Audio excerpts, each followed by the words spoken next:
Tyrës dhe Enver Hoxhaj në takim, shife që kjo konvent spaku nga vrojtimi që kena mujtë me pa dhe nga mediat dhe nga përcjellja prej distanse, është një tendencë me rujt paqen goxha kështu në mënyrë artificiale, por që u pa dhe në mënyrë suksesshme.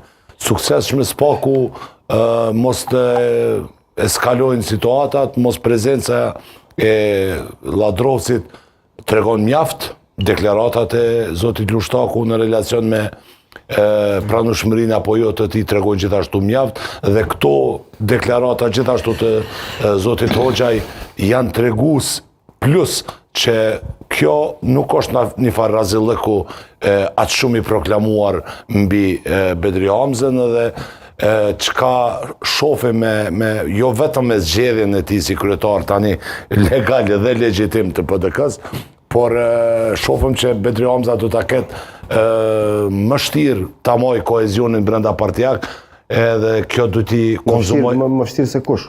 Mështirë se Memli Krasniqi. Sepse nuk është situatë e njëjtë.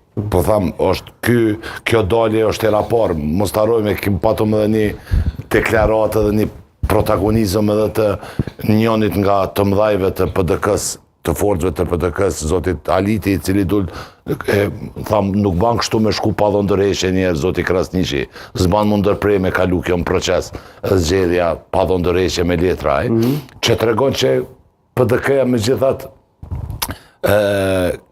prezenca zotit Krasniqi si kryetar, reforma i ka dhimt. Është e prishme, ka mujtë edhe çdo partije tjetër. Kjo s'është si me dhënë veç dergja apo dhimt politike që kalon mbi PDK-ja. Secila parti, secili kryetar, si zoti Krasniqi, e kish lënë që dhimt, po dhimta është më e madhe brenda PDK-s, dhe ky implodim, jo eksplodim, është evident kështu nga eksplodimi brendshëm është evident, po spaku nuk pam karika që shkena po për shembull të LDK-ja në kongresin e tyre. Se ke pritur karikat apo si?